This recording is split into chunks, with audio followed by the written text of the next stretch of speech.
making all of this money. What is going on, YouTube Nation? Welcome back to our podcast, second episode with me and my amazing partner, Felix Manuel Desviado III, representing Para los Chicos. What's going on?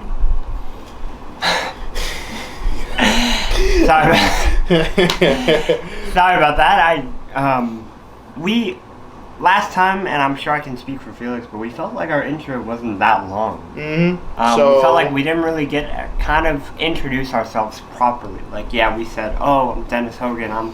He's Felix Manuel Desviado III," but I want to start this off by talking about what our interests are, what we're passionate about in life. And Felix, you can go first, buddy. What are you so passionate about? What do you, who is Felix Desviado? She asked her mom. Anyway, I am Felix Manuel Desviado III. I am very passionate about movies, I would say. I love watching movies, you know. I've somehow grown more accustomed and more interested to those than anything ever. Most of the time, I'll say most of the time. I'm not exactly a pro aspect expert like my friend here on certain other things that he's passionate about. I can't come up with things off the dome like that, but my memory doesn't fail me when it comes to remembering stuff about movies. Gaming. Love playing video games. When I got free time with my boy here or any of my other boys, I'll play a few games, you know, when I'm up to it, when I can, if I got time, you know. Adult life sucks, but hey, you know, video games is our best escape to get away from all the bullshit. So I love it. Play them as much as I can, as long as I can. And yeah, working on getting a life. But you know, for now, this is me for the most part. This is me, you know, 100%. What you see is what you get, and so forth. So yeah, all right. Enough about me, ladies and gentlemen. My friend here. I don't think we got on about his passions, you know. If you could sum it up in a, you know, short 30 seconds, what would you say, my best friend? Yeah, I'm passionate about a lot of stuff, mostly wrestling, UFC, sports in general as a whole, football, basketball, baseball, hockey, not so much hockey, but playoff come all about hockey. Movies, every now and then, Marvel movies, if it ain't Marvel, games. you don't want it. Yeah, right. If it ain't, well, Marvel and certain actors. I get where he's coming from, but Marvel and certain actors. Sorry to interrupt. Yeah. Continue. But yeah, anything unique interests me. Mostly wrestling, like I said earlier. Mostly wrestling, UFC have been kind of the main things I've been listening or watching or whatever. I'll tell you what else he's been watching. My toes. Because goddamn it, does he like toes? For those that don't get the joke, this weekend, or yesterday, we are recording this on a Sunday, by the way, Sunday, July 2nd, 2023. Yesterday, July 1st, we hung out with some friends, and the whole car ride there, I was obsessing. Yeah, I'd say obsessing over his toes. I didn't get it. I don't know what the fuck this guy was trying to check out. You'd think my toes were like a piece of ass to him the way he was staring at them. But holy shit. Hey, what the you're fuck? on a 2-hour car ride, and I guess you gotta try to find some ways to entertain yourself. Find ways to entertain yourself. This fucking guy. And that includes looking at toes for some reason. But yeah, think they got to know us? What? Say again? You think they got to know us pretty well? I'd say they got the gist, you know. All right. You want to begin with our first story? Yeah. All right. Yeah. Let's go ahead, get this thing started off. First topic of the day: Roman Reigns.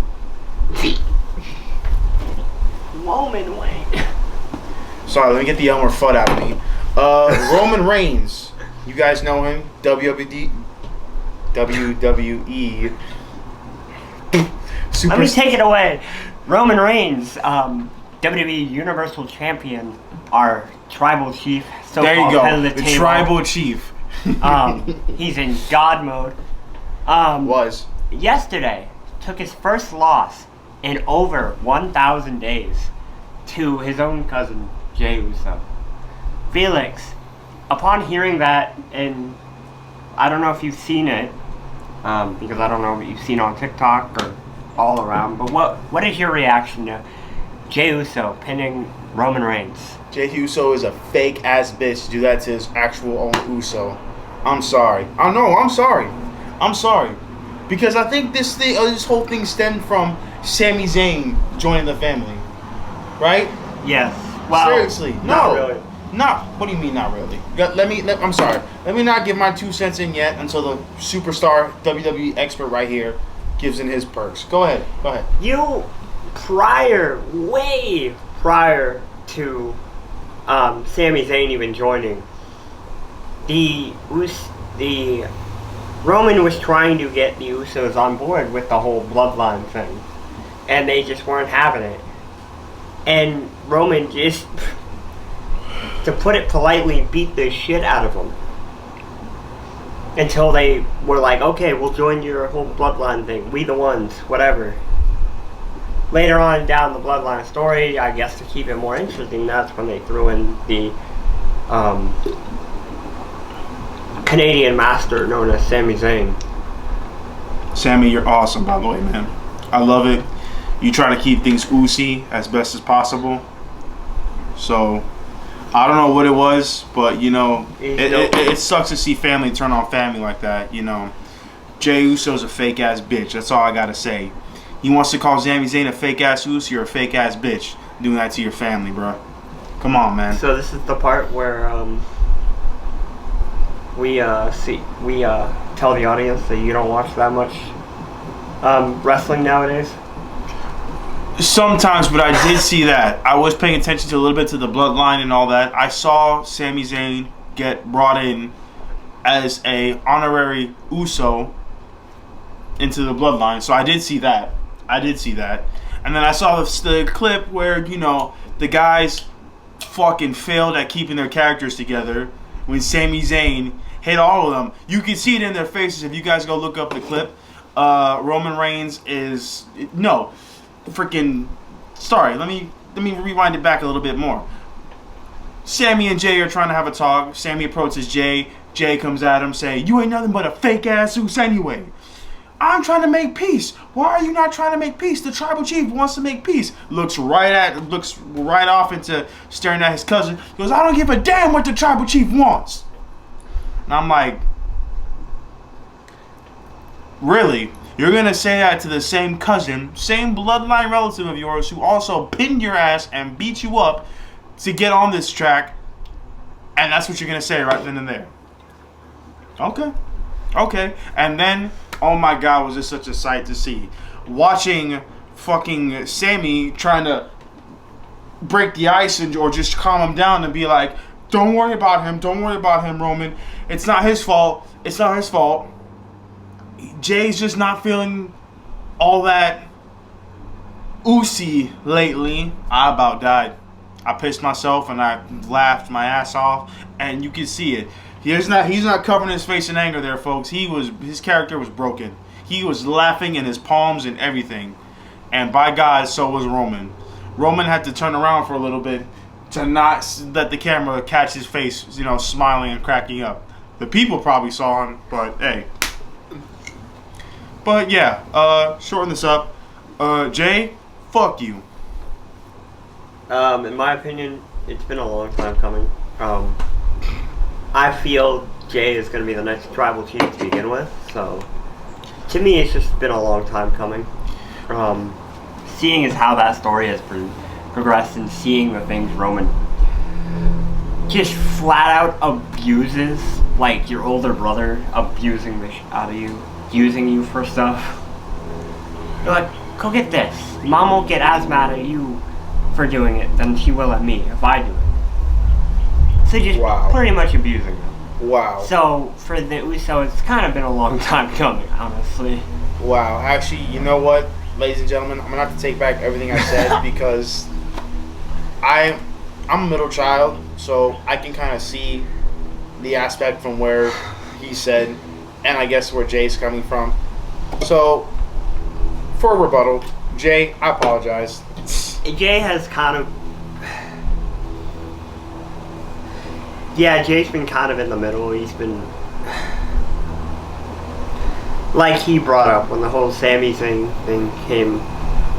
When Sammy took the chair, he kind of... You kind of didn't see him, and then with his brother, it was like... With his brother and Sammy, it was like he beat up Sami Zayn for... Because as much as they may, like... I'm not saying Jay necessarily, like, abused him. That wasn't the main... He didn't do anything. He was actually semi-good. But he's gonna choose his brother. And then... With this, it was kind of a... It's... Needless to say, it's been a long time coming for Roman. His bloodline is starting to fall apart. Which will be funny to watch on TV. It'll be funny to see on the next time they discuss it, what Ooh, excuse me, what sorry. it'll be like. But yeah, yeah, seeing that, and now Ooh, Jesus. we go on from someone who lost to yes, I'm listening. people that have won. Felix, did you see that your Mets beat the Giants 4-1 last night? Yes, sir. Yes, sir. And then my Red Sox beat the Blue Jays 7-6. This is what I call a well-balanced win for both sides of us on this podcast right here. I am a Mets fan by family alone, but I have grown to watch them and everything. I grew up in the time of Mets when they had David Wright, Jose Reyes, and all of them back in the day. And nowadays, or even sooner later on, Noah Syndergaard, we miss you. Thor, we miss you. Jacob DeGrom, the DeGrominator. Oh my God. Like, and yeah, I was happy to see this. Honestly, I'm waiting for the semi-billionaire owner to step up and do more for the team. But I'll take this. I'll take this. This was awesome. It was a nice thing to see. I loved it, and I can only just wish more and more for the best for my Mets. You know, my miracle Mets. Please, you guys, come through. Come through. Felix, and I'm sorry to interrupt, but Go ahead. Did you see that your Mets at the beginning of June were 3.5 games out of first place, and now they're what, Felix? 18.5. Yeah. More so, probably. What do you? I know you probably haven't watched, but what in the stuff that you've seen, or the highlights, or the stats that you've seen, what do you think has been attributed to your team going from third place in the division to fourth in the division? Well, when you say it like that, you know, a tribute, I'm thinking you're praising them, but, like, what's going on? Honestly, like, I feel like a lot more could be done. I have to watch more and more, to be honest, because I have been slacking a little bit on the games and everything, but I did see that win the other night, so, yeah, I saw that. That was fucking amazing. All I say is this, and I've heard this a lot, you know, for great things to come, it'll get a whole lot worse before anything really gets better. Yeah. So, if that requires a few more wins and losses, and who knows, will we make it to the World Series this year? Probably not. But yeah. You know, I'm optimistic. You know, I'm waiting for them to get there, getting the gold and everything. You know, taking the championship, and I'm sure the same can be said for you and your Red Sox. Yeah, I mean, we're last place. We haven't been the best since the season started. We're not. Felix has been lucky where his team's was at 1.3.5 games. I think we've always been like over 10 games out, I want to say. Yeah. I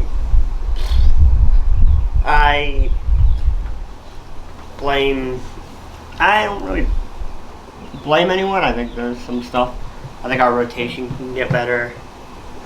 Hitting, like Felix, I also got to go back and start watching some of the games, start seeing the stat lines for these games, see how these hitters are doing, if they're in slumps, if they're on a hit streak, whatever the case may be. Yeah, I got fortunate enough, and I don't know if Felix was the same, where I saw my team win. 2004, 2007, 2013, 2018. All World Series victories for my beloved Red Sox. So, does it stink to see them lose? Of course. Your team losing is always going to stink for you in many different ways. Me growing up liking, like Felix growing up, liking the Red Sox. It's hard to see them lose, but I'm sure in a matter of no time we'll get better, and you'll see us back in the World Series one day, hopefully. Hopefully it doesn't take 86 more years for that one. But seriously. Oh man. So from that, I wanted to move on, and I was talking to Felix before this podcast started, and I started talking about this YouTube star named Colleen Bollinger. Sorry if I mispronounced your name, Colleen. I got no issues with you. You meant to say Ballinger. Yeah.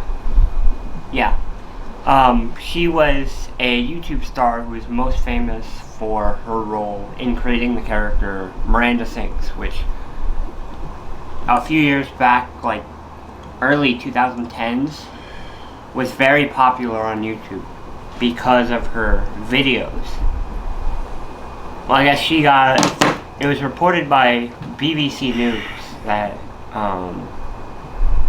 she wrote a song responding to fans accusing her and her team of bullying, intimidating, and whatever it may be.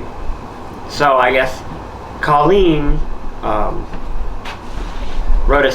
wrote like a 10-minute song basically addressing it.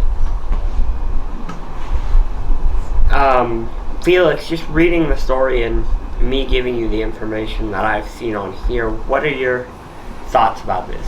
What are you thinking?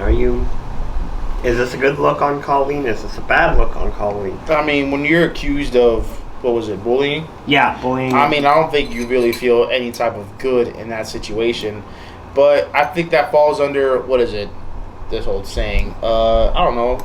Think before you act, speak, do, or whatever, you know. Maybe someone saw or heard something that she did and probably, like, took it out of context or just, you know, assumed the worst out of her or something for something she did, an act, word, song, lyric, whatever. And yeah, honestly, I haven't looked too much into this as much as he has per se, so I wish I had more to give on the matter, but I'm gonna go ahead being the nice guy here and just probably, I guess, wish the best for Colleen, really. You know, she doesn't look like she seems that much of a bad person. I don't think she's done anything that wrong. Yeah, we don't know her personally. Definitely. Me personally, I haven't watched Miranda Sings in like 10 years probably. It feels like it. I don't know what Felix's experience watching Miranda Sings are. I guess I don't think he does. And just from all my Latinos out there, yo no sé. Can't tell you. But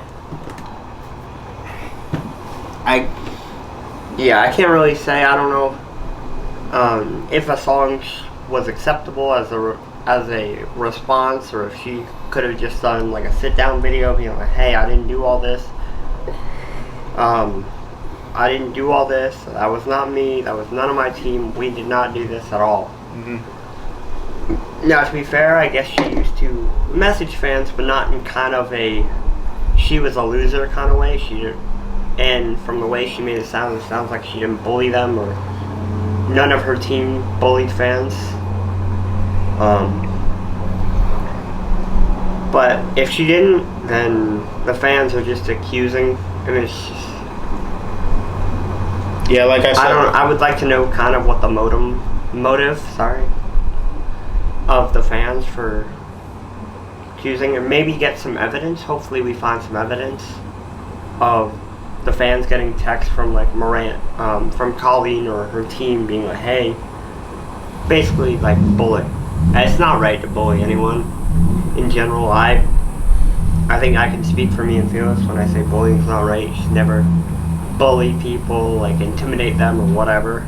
I hate that shit all around. And I will fuck Peace to the anybody, and I world. will fuck anybody up personally for being behind that or in the act of doing so. If you're a bully, then you obviously are miserable, or you're looking for something to entertain yourself because you got nothing better to do and you're a miserable sack of shit. So, if you are a bully, let's you and me not meet each other. You know, just for the record. Now, well, Felix, that was very, very negative, somewhat, I'd say. Let's go into a positive note. You ready?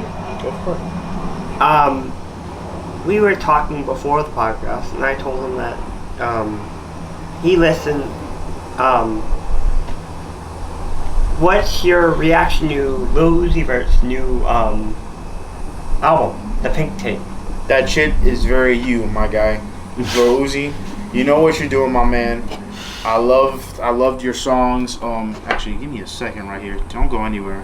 Do not go anywhere. I personally loved Nakamura because he's a big New Japan guy, big wrestler thing, and because Nakamura is the last name of a superstar wrestler of his that's fighting for. He competed in the Money in the Bank last night. Unfortunately, he lost. Felix will love this guy. Big ups to Damian Priest, who's Puerto Rican, of Puerto Rican descent, on winning Money in the Bank. That group is just gonna go far. Muy bien. Muy bien. Mi amigo Damian Priest. But yeah, back to Lil Uzi Vert's album as I'm looking at it right now. Flooded the Face, my man. That rap was solid, fluid. You knew what you were doing. Again, the whole album itself is you, my dude. You got things going. Suicide Doors. Yo, trap metal is the shit. Dude, you were going hard. That right there has made its way into my new gym workout album because holy crap. Dude, like my God. Your song A with featuring Travis Scott, that was a bit of a bop. There you go. You know, so I got a few more here I gotta listen to, but yeah, dude, you know what you're doing. Oh wow. More of your songs here just got favorited. A lot more. And of course, Nakamura, Dennis's song is here. And just below it, on the number 15 on the album, Just Wanna Rock. Oh my God. That's fire. This song will come up, and I swear I catch this dude just, jamming it out, doing the, yeah, there you go, buddy. There you go. Come on, for the YouTube Nation, baby. Come on, bust it down, Dennis. I just want to rock. Body out of yeah. Shorty got a body out of yeah. Hit it once. No, it's out. But yeah, nah. It was, this album's good, man. This album is very you. And for anyone throwing hate your way, bro, my man, my respect for you, let me give it to you in this way. Uzi, if you're watching this, my respect for you was there always back when you were on XXL with, X, Juice WRLD, Lil Yachty, and all them on there. You guys were a team going into something crazy at the time. And my biggest respect now for you is when I caught one of your concerts, not live, more online. I was watching it, and you paid homage to fucking the legend himself, X. So sorry he passed away in 2018, back when he and I were just getting out of high school. But you paid homage to him by playing "Look at Me." He was your only biggest competition. When you dropped something, it went fire, and then when he dropped something, it went fire, and then you paid homage to him, and then "Look at Me" came on, and I just started bopping head left and right. Gave myself a bit of dizziness, but it was hard, man. But yeah, Uzi, keep it up, man. I'm rooting for you, man. Rooting for you. Thank you. Dennis, anything else you want to add, buddy? No, I think the album is really good. The songs Felix just listed off are really good. I love, obviously, Nakamura, but Suicide Doors is it called, right? The trap metal one, yeah. Yes, that. Oh, I'm gonna have to listen to that more, honestly. But yeah, Uzi, great album. Mind if I add this? Yeah. Mind if I add this in real quick? I'm Oh. sorry.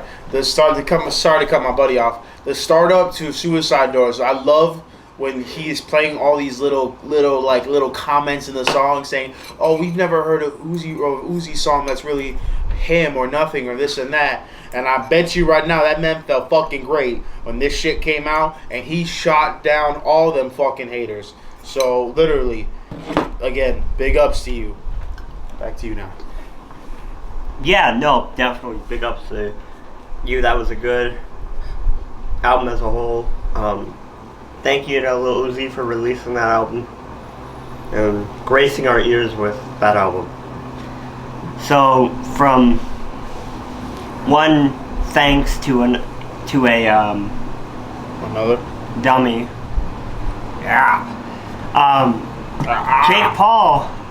Ha! Jake Paul, our old friend Jake Paul. Waiting to get to We this love section Jake right Paul. here. Totally.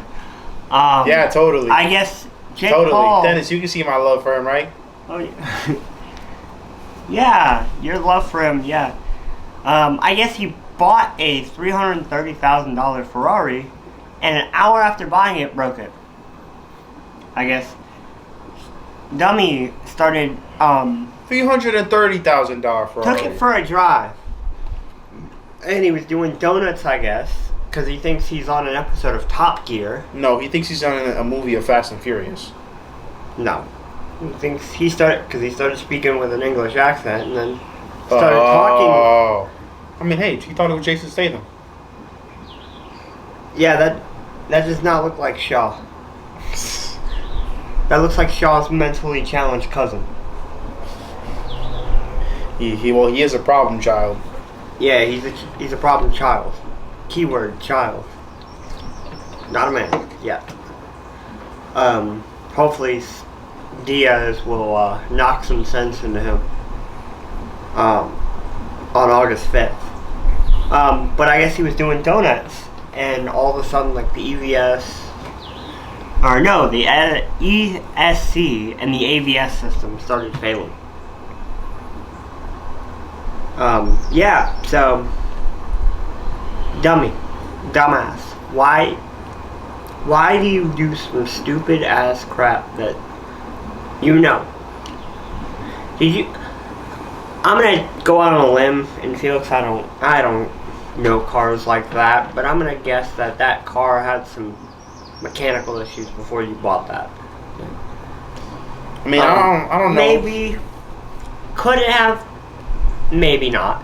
I'm not a car expert. I don't know about Felix's knowledge of car, but I'm certainly no car expert. But well, if I may jump into this, Yeah. you know, for a big brand like Ferrari, I want to go out on a limb and say, like, their car. I want to say when you buy a car as expensive as that, I don't think they should have that many problems. You know, for a big name brand like Ferrari to sell a car with that many problems. I mean, it could have, but you know, people like that are known to like keep all cars and stuff like that. I want to say in tip-top shape, regardless. And if that was also just coming out brand new, then there's no way that had to be on Ferrari's end. I'm gonna have to go and say Jake probably just went over like some stupid ass area doing donuts around. He probably hit something, knocked something, or whatever. Something came loose. now, And yeah, if I may jump in, am I saying to when you buy a car from a dealership, go out and start doing donuts in a Walmart parking lot? No, do not do that. Do not do that ever. I do not encourage that. none of us do. Yeah. Take like a drive. Just drive it home the first day. Don't wait to do that steps until you know that your car is going to be able to handle it. And also, be careful when you're doing that stuff. Make sure there's nothing around you, no one that can get hit. You're not near a sidewalk or something. make sure that you and the car is going to be safe, and everyone around you is going to be safe. That'd be my message. It's like this saying I was taught getting my license. Driving is a privilege, not a right. You don't have a right to drive wherever you are. It is a privilege that you are allowed to be on the road and have a license, meaning that you were taught when getting your license that you respect the rules of the road and that you understand you are driving for not just yourself but everyone else around you.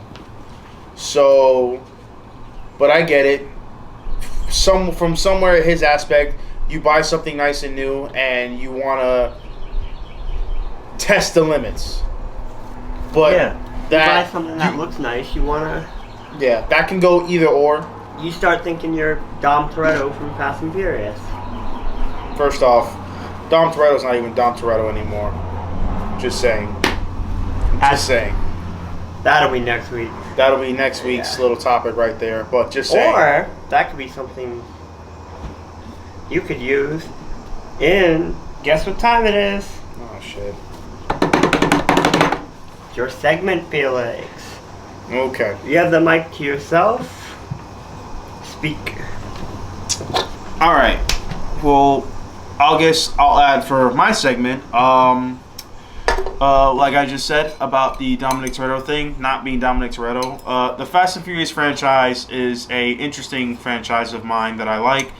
I didn't really start getting into it, and here's the kicker, until 2013, which, hey, came out one of, I think, is their personally best movies, Fast and Furious 6, which had some pretty decent potential, and it all seemed pretty majorly realistic. You know, it had all the actors from the crew. You know, Vin Diesel as Dominic Toretto, may he rest in peace. Paul Walker playing Brian O'Connor. Oh my God, the movies will never be the same without that man, and you can see it in all of their faces. Mainly the guys who feel it the most, I would say, are Vin Diesel and Tyrese Gibson. My favorite movie of the franchise, hands down, nobody's going to change my mind no matter what or how hard you try. Too Fast and Too Furious. Holy shit. The brotherly chemistry between Paul Walker and Tyrese Gibson was so on point and so funny. I loved it so much. Tyrese Gibson had a mouth on him, and he still does in some of these movies. He stays a true Roman Pierce no matter how hard you can tell him not to be. My favorite scene of him, Fast and Furious 6, adding the great man himself, or so he claims, Big Alpha, Dwayne "The Rock" Johnson, when he comes in at the end of the movie with his new partner, and he's walking down the Toretto household driveway. Him and, Tyrese Gibson are trading, words left and right, this and that. And best improvised line ever. Hey Mia, you better hide your baby oil. Oh, I'm just playing. You better hide that big ass forehead. That scene, that for those of you who have seen it or have not seen it, if you do, that line, believe it or not, was improvised by Dwayne "The Rock" himself. And all their faces in that scene were all genuine. Tyrese's and fucking Ludacris, the rapper himself, Ludacris, as playing Tej Parker, as he's spitting the Corona beer out to the right. That was a genuine, real reaction. No acting. That wasn't, hey, spit out the beer. That was real. And I love it. Will always love that scene. But Too Fast and Too Furious will always be my favorite movie. Now, I had just watched Fast X. Jason Momoa, best thing for that movie. Like, Captain Jack Sparrow and the Joker had a baby. And came out Dante Reyes. He had so much character in that film. That film itself is what propped Fast and Furious back up just a little bit. Because there were still some questionable ass scenes in that movie. Very, very fucking questionable. But, holy shit. Dante Reyes was a fucking phenomenal character. Jason Momoa did his thing with that. Loved it. Maybe we could do without the scene where Jason's licking the knife covered in blood because, hey, HIV and all that, AIDS and whatnot. But I guess Dante's, immune, His love for the color lavender. Actually, no. Let me rephrase that. Not the love for lavender. Jason Momoa wore that color to piss off his darling mother. He had the lavender nails, shirt, lavender muscle car. Oh my god. Like, and watching his, interview on the movie, and then he did that, just to mess with his mom. I loved it. And I would being that type of kid, if my parents didn't like something like that, I would probably do it on a live film too. But yeah, no. I don't know what's next for Fast and Furious. I don't know how. There are talks that they're going to bring back Paul Walker's character, Brian O'Connor, mainly being played by his brothers. Mainly Cody, I would say. Cody Walker, I would say, is the best replacement for him. Looks just like him, I would say. Just like him the most. So, yeah. If he does come back, it'll be sad. I'm sure there'll be some tears. Because Paul Walker's character, Brian, had so much heart, courage, strength, and drive, no pun intended, for the series. And losing him definitely hurt. I think it hurt a lot of people. Hurt me a lot. So yeah, but yeah, I'd say we'll call that a close on my segment right there. Now for give it up for my man, the legend himself, the king behind this YouTube channel. The segment for my best friend here, Dennis Hogan, my buddy. What you got, buddy? What is up? That was a great segment, by the way. I just wanted to say that. Oh, thank you. Sit back there listening, and sitting here listening. And, he's just being my best friend, y'all. Let's hear what he has to say first before he calls my segment the best. The first thing I wanted to bring up is some sports news, and something that really saddened me was one of my favorite players on the Celtics was just recently traded to the Memphis Grizzlies for a 6'8" unicorn that is not going to be able to do half the things that my favorite player did. And that would be Marcus Smart. I mean, if y'all have seen the trade, y'all know what I'm talking about. I mean, an hour after a hype video for him goes live on Twitter, they trade him for this unicorn that probably is not going to be able to bring the same presence as him. Don't get me wrong, could Kristaps be good for our team? Could be the missing piece? Yes.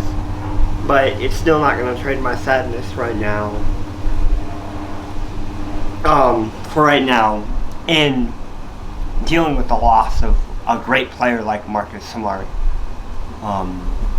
and just the presence that he brings, the physicality, him being one of the few players in the league that doesn't care and dives for the basketball.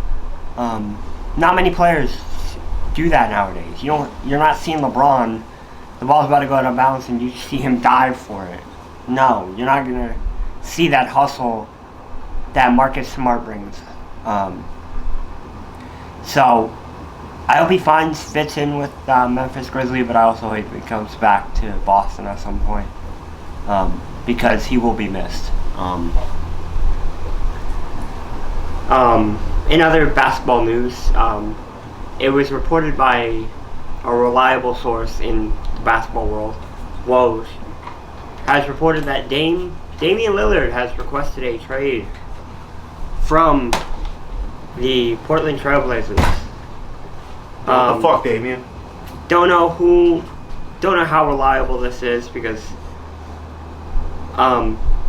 you can only take rumors so far. Some of them you can believe, but some of them you can't. Some of them are hard to believe. So I'd say take trade rumors with a grain of salt. So if someone says they want to trade, take it with a grain of salt. Don't believe everything you see online. But I guess his preferred destination would be Miami. Miami, I think, would actually be a good fit for him. I think he could actually win a ring there. Because that team is already, I mean, well, they lost a few pieces in the offseason already. Max Strus and Gabe Vincent. They're probably going to have to trade away maybe Tyler Hero and Duncan Robinson for Damian Lillard if this is all true. Which, that's losing your future somewhat. But if the Heat can manage to pull in Damian Lillard, I think it would be a great addition to their team.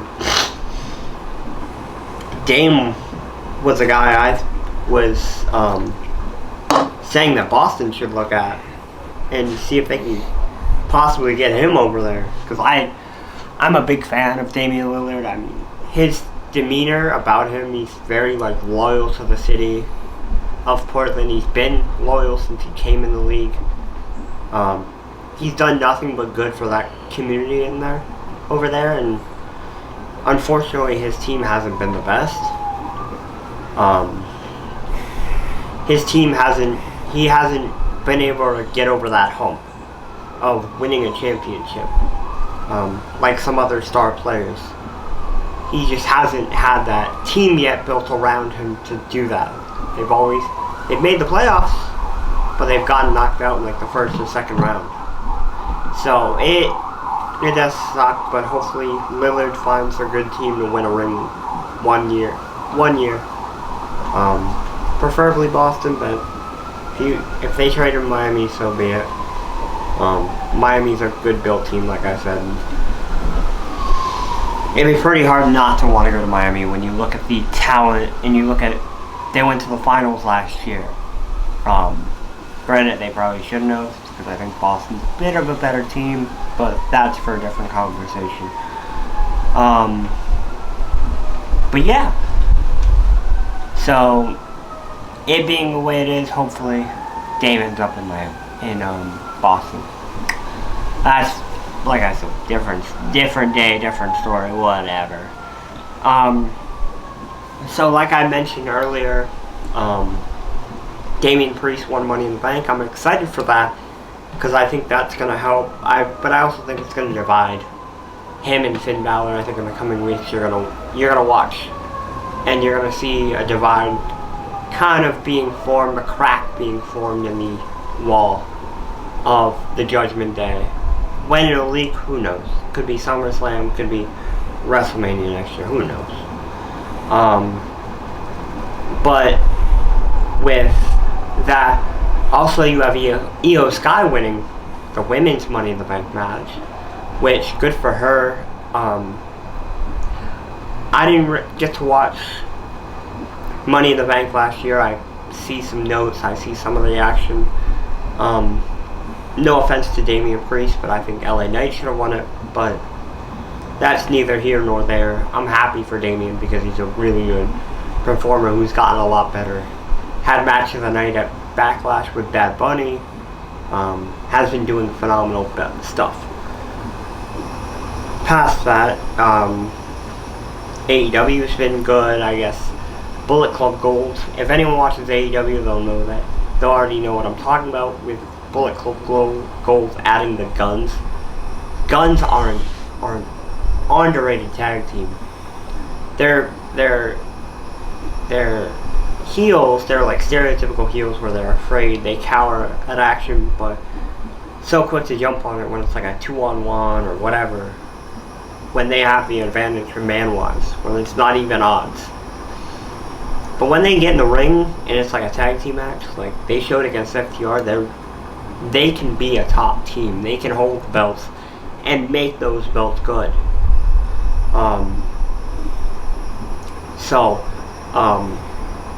But I don't know.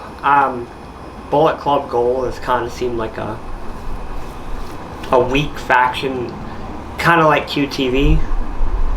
I don't know if our audience watches AEW on a weekly basis like I do sometimes.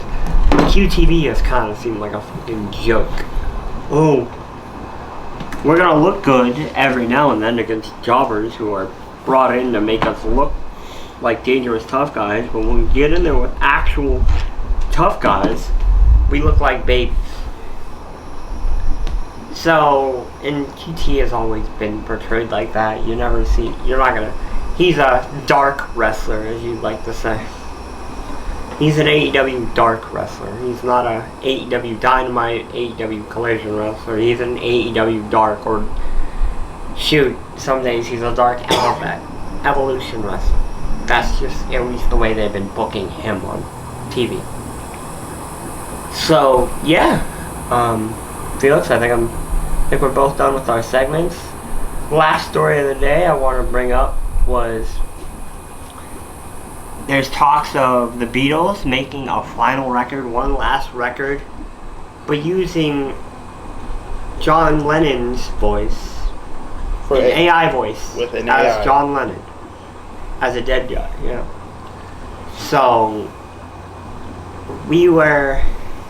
I think we both kind of feel the same. They shouldn't really put it out if it's, maybe if they could find like old John Lennon like clips of him singing and add them onto a song, maybe that'd be better, but I'm not a fan of it. I don't know how much of this is true, because like I said earlier with the Dame Lillard rumor innuendo, as Ariel said on one of his shows, never know how much to believe in rumor innuendo. So I don't know how much of this I believe with the final record from the Beatles. But I'm not a fan of it. I'll probably listen to it when it comes out just to hear, but I don't like the idea of bringing AI voices, but as doing an AI voice as someone who can't physically be there to record vocals himself. Felix, what's your opinion? My opinion on the matter is that I think it could possibly maybe be done. I mean, I've heard clips of AI on TikTok a lot. You know, it's not my most reliable source of, you know, for the stuff that goes on in the music industry. But some of these AI voices have come out, you know, like pretty hard, if I'll say anything, to be honest. I've heard voices they use cartoon characters: SpongeBob, Plankton, Patrick, Stitch, fucking other, you know, animated shit all over TikTok and everything. And AI on some of these songs, they do them, you know, justice and everything. So who knows really? But you know, I'm sure a lot of hardcore Beatles fans that heard them and grown up listening to them are gonna hear this and be like, "Oh, it doesn't feel the same without him or his voice." But you know, I think that's probably what the point for AI is, what it's trying to do. You know, maybe, you know, bring back whatever aspect or feeling it was that John Lennon had to said Beatles. So, you know, I hope, this is just me being the positive guy that I am, mostly positive, honestly. Just, you know, if it goes well for the Beatles, and hey, go for it. It's their final album. And I'm sure it's for the guys on the band, they're probably just, you know, trying to make it so all the guys of the Beatles are there. So it's not just them or whatever. And, you know, John Lennon had the voice, so fuck it, I say. Fuck it, go for it. Go for it, honestly. And then the only thing we'll see is we'll see what the reviews for the album, you know, entail, if anything. So Nice. I'm ready for it. Bring it on. So, Good luck, Beatles. So from a good note to maybe a sad note, you ready for the outro? Yeah. Yep. So, this has been your boys, Dennis and Felix. We have certainly enjoyed ourselves today. I speak for myself. I enjoyed myself today. Felix, how I did you definitely feel? enjoyed myself today. Guys, please like this video, comment, definitely subscribe. We're looking for all the love we can get, and you know, this is just another video on the big ass chain of many of them more to come. So please, guys, stay with us. Until next time. Peace. My buddy, we making all of this money.